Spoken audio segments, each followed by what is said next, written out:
Super Nation, yo, I'm back. What's up, everybody? How's everybody doing? Hope you're all doing very well and very cool and just being your super awesome peoples. Straight to the point. This is gonna be like multiplayer or co-op, private servers, public servers. What gives? Why? What's the best option? What do you guys play? What do you guys use? What do you guys prefer? I will tell you about that right now. As always, what my point of view is. And as always, don't forget, this is raw in a cut. By that I mean I'm not stopping the recorder. I'm not editing the audio afterwards. And raw because I'm just recording this on my commute to work, my commute to home, with a handheld recorder and the background music and the car sounds and the blinkers. Let's all take a moment to admire the blinker sound and a bike on the outside. Now straight to the content. So first of all, let me say thank you for stopping by. And if you haven't checked out the other ones, you should. The other podcasts, please do so. And I gotta say, I'm really happy because I'm starting to see some traction. I'm starting to see some people actually getting into the groove of the podcast, and that makes me super happy.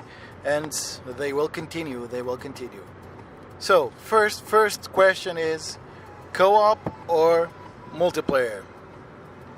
For me, both. Although generally I tend to play multiplayer games the most. Because co-op, you need other players to be co-oping with you at the same time and online, right? I really like games that you can unfold from single player, like from online single player to multiplayer. That genre is kind of picking up now, becoming more frequent. So you're just like, you're playing in an online lobby or in an online world, and then other players can join you co-oping, just like The Division, Destiny, even WoW. You can do that on WoW. What more recently? Monster Hunter World or Dauntless. So these type of games, they're really starting to build up and show up more often, because multiplayer is all fine and dandy, but it has some serious issues that we will approach when we talk about multiplayer. So co-oping can be really fun, especially depending on the game. But most of the times I really have a blast co-oping, because you're not that concerned about when you're playing against other players, what they're gonna do. You're just playing against the AI. You're playing against scripted events or some kind of well put together AI that can actually learn and adapt a little bit to your style of play. You're playing against the difficulty level. You can swap those out and change them out. But you got so many games. You got like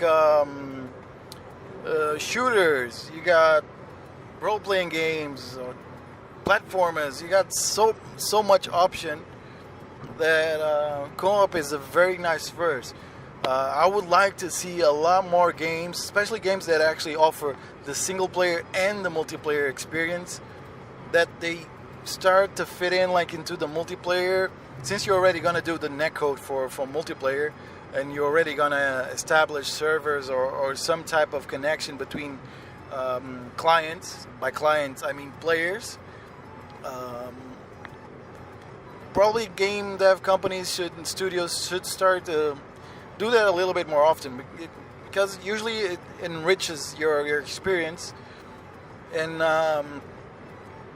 probably you're gonna actually have more playthroughs, because if a game tries to lock you, like you're doing co-op, there's 4 co-op spots, and one of you has got to be the healer, one of you has got to be the support, one of you has got to be in a breacher, and the other one's got to be a range or something. So just so like an example, as you're experimenting the game, as you're experiencing the gameplay, since you're doing a specific class, you'll have a specific role in the game, and you'll experience the game in a specific manner. So if the group really enjoys the game, or one of the players really enjoys the game, I honestly see them coming back and playing again the game, but by choosing another role, trying out the game from a different perspective. So that's really cool.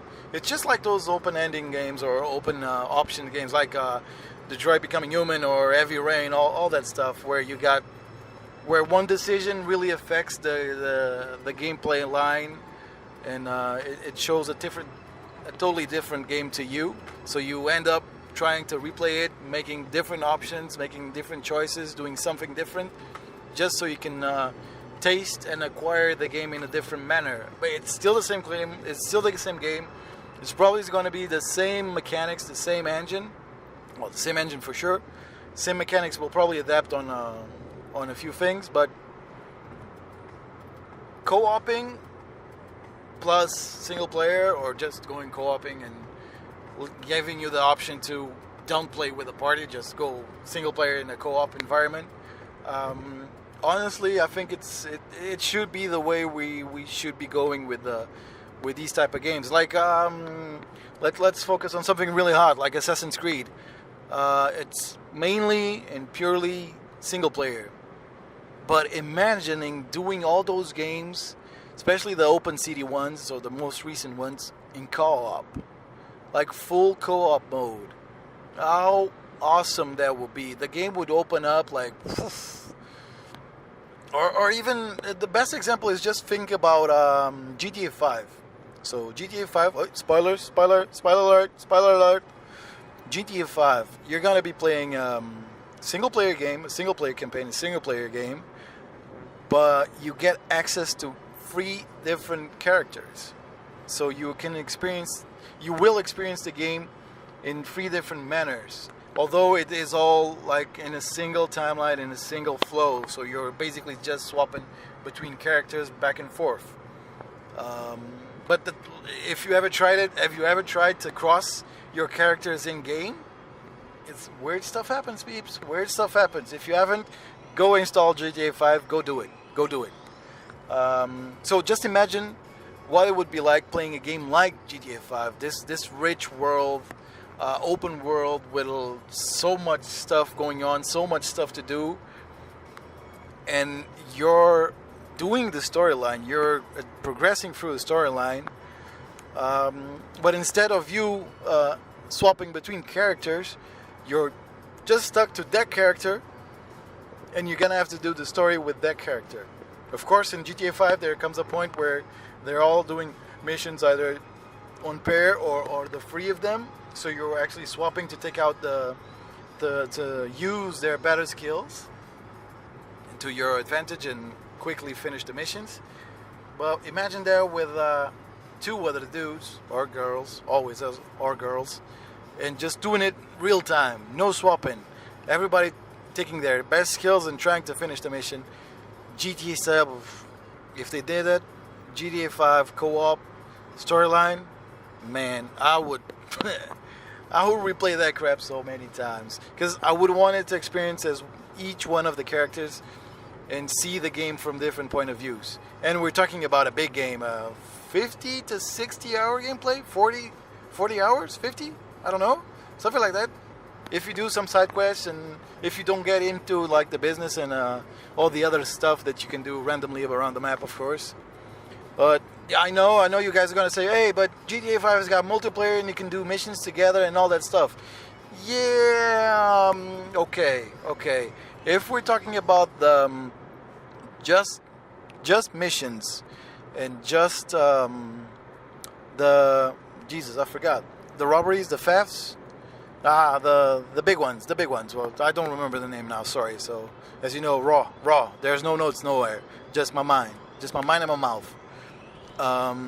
So it will be like that, but besides the big thefts, besides the big missions, there's not much of a follow through, because you're basically just doing missions that don't actually connect together and don't have a point of view together. While in the thefts you get like damn, I cannot remember the name. You get 5 missions, so you're actually doing like a mini storyline, and that's cool. But now imagine it to the scale of the full GTA experience, to the full experience, full GTA gameplay, and it will be mind blowing. Honestly, I think so. And now, since we're actually talking about a game that offers single player, kind of co-op or co-op and multiplayer, let's swap the subject onto multiplayer. As some of you know, if you either follow on YouTube or you stop by the stream every now and then on Twitch, you know that my main games are mainly multiplayer. I mainly do multiplayer, and most of them on a PvP aspect, so player versus player, or team versus team, or whatever. So I'm usually playing against another player. And why do I do that? Since I've just finished talking so good about co-op. Well, it's the challenge, you know. It's the challenge you're playing against another human being. You're playing against another person, another way of thinking, another way of problem solving. I've actually mentioned this before. So that's the enchantment of multiplayer to me. Why it keeps drawing me back. Why I keep going back to multiplayer games. It's just you will eventually find players that do something better than you, or really know, or are really good and really skilled, or just know how to take advantage of a certain point in a certain game in a certain situation. So you'll be faced with that. You'll be faced with those situations. You'll be faced with those players. You'll be faced with that higher skill. There's always the raging mode. You just quit, don't give a crap, and go play against somebody else. And maybe you're going to play against weaker players, and you're actually not going to learn much or not going to have a challenge. You're just going to win, and hey, I won. It's good. GG. Next. But every time I play against a better skilled opponent, or somebody that actually dominates a map, or knows really how to take advantage of a specific weapon, of a specific car, of a specific part of the game, I try to... First, I'm always trying to beat them. That's the point of the game, right? And if I really notice that they're really good or they're really doing something, I try to absorb that knowledge. I try to take it as my own and figure out how they clean me up, how they defeated me, how they vanquish me, how they block me at that situation. So can I do the same? If I try to do the same, will it work? Or is it just a matter of practicing and I need to put more hours into this game, or focus more on a specific skill of the game, or myself, or the controller, or I need some tweaking done on the computer, or something like that. So that's the big bonus of multiplayer, is you never know who you're playing against, you never know what you're facing. And there's some magic in the air for me there. Multiplayer does have one problem, and has several problems. And I'm not gonna reference campers. Like I said before, camping is a part of the game. Deal with it, solve it, move on. First one, we can already go like straight to the studio, straight to the game. Many games have problems with bad net coding or not efficient net coding, not optimized, not tested enough. Immense patch not fixing that. Point an example.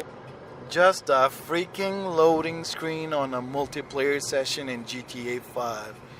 It's such a pain. It's so painful. And when it fails and falls you back to single player, it's like, I want to uninstall this game. But moving on. So that's one of the main issues. And games like PUBG is notorious for that. It's still taking them a while to fix it. So that's the most recent, the most biggest one nowadays. What else? Lag. Of course, we had to go to the physical layer, to the data transmission layer level of things, because lag can ruin your experience in the game. So you can be the one lagging in the server, in an online game, even in a co-op game. You could be the one lagging, either because you don't have enough bandwidth, or you don't have a good enough router, or somebody actually downloading a movie or watching porn on your network, and you don't have the internet connection just for yourself, you're sharing it with more people, or you don't have a good enough provider or a good enough connection. So lag always strikes, and it's always there, it's always present. So latency, pings, all that stuff can really affect negatively your experience of a multiplayer game, even a co-op game. But it can also be on other players. That usually, to me, when I have a good connection, I'm doing like a Battlefield huge fight, 64 players. Usually, I always find some players, even on my team and on their team, with a ping over 150, and you notice those guys are a little bit harder to kill, or they magically fly quickly through the map, something like that. It's weird. So lag is a big issue for multiplayer, of course, but internet is getting better. ISPs are providing better connections. Hardware is improving every year. So just stay awake about what hardware is out there. You can already do that. I will do a podcast just about network gear, because I actually recently upgraded my network gear. I'm super happy. It's really good. So in the future, we'll talk about that. And just keep your eyes open. There's a lot of things you can do to avoid lag and have a better, improved multiplayer experience. The other one, since we're already talking about magical things, are magical players. Magically delicious players that exist on either sides of the team, aka cheaters, aka lag switchers, hackers, whatever you want to call them. They can really, really spoil a multiplayer experience.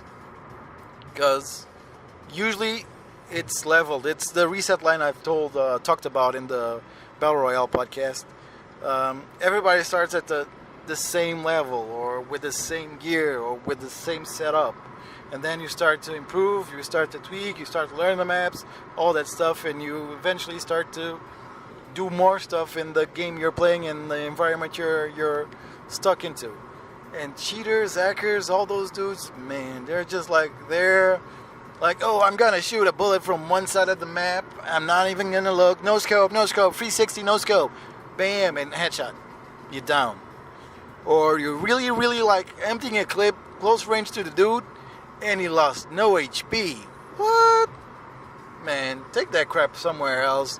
Yeah, you were actually smart enough to find a site, to pay for a freaking hacking software, and GG, dude, GG, you know how to spend your cash, and have fun winning or being the best with no actual value to it. You're just a freaking hacker, a freaking cheater. This one, in my point of view, it's probably worse than lag. It's probably worse than netcoding. It's just, go figure, man. It's society. Like I always say, society. No chance there. So just to wrap this up, since it's getting quite long, the last question was private servers versus public servers. Well, here I'm gonna go like really short. It's private servers if you can afford them, or you can start them in your machine, or the game allows you to have players easily connect to yourself. Private servers for small environments, for small type of games, or like Counter-Strike. Counter-Strike works well in a private server, no issues. For example, if we're talking about a Battlefield 64 player private server, well, unless you have a clan or some gathering, or you're doing a private event, you're gonna have a hard time filling that up with just people that need to know the password and need to access it and all be together online at the same time. Even just PUBG, like there's private servers for PUBG. You have to be a partner to access it, but there's private servers for it. And you see they take a little bit to fill up. So that's my view on private servers, but they can be good. You can do wonderful stuff in it.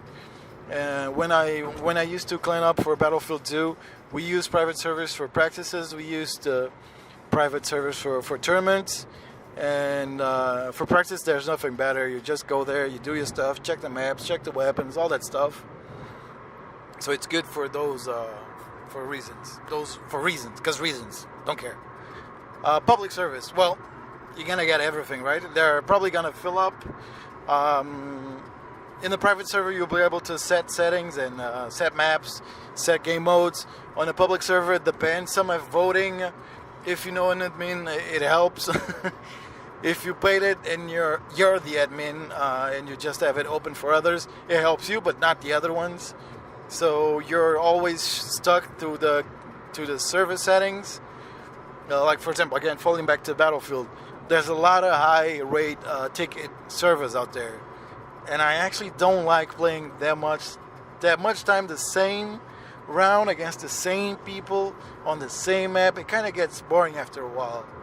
So I prefer like medium to low tick rate servers, because then you experience stuff and you just move on. If you want to play again the same map, you either join a server with the same map, or you go to one that there are servers that are dedicated to the same map out there. On public servers, again, you're stuck to the conditions, you're stuck to the settings. You might find a lot of different ping connections, so different latency players, and of course you're exposed to hackers, you're exposed to cheaters. But it's the easiest way to connect to something, it's the easiest way to play with other players, and it's the easiest way to get your groove on that game that you want to play. So basically everything has its ups and downs. It always depends on the point of view, right? So myself, I prefer multiplayer, I prefer public. But if I can do co-op, I'll do it. If my mates are online, I'll join a co-op session with them, or then I'll try to squad up and go for a multiplayer server, and we can do a little bit more tactical, a little bit more fun, because you're actually playing with your mates and or with people you know, and you're on Discord or TeamSpeak and you're having a blast. So maybe the team factor, the co-op factor is stronger in me, so that's why I prefer it. And there we go, Super Nation. That's it. We're done. Peace out. Have a super nice day. Bye-bye.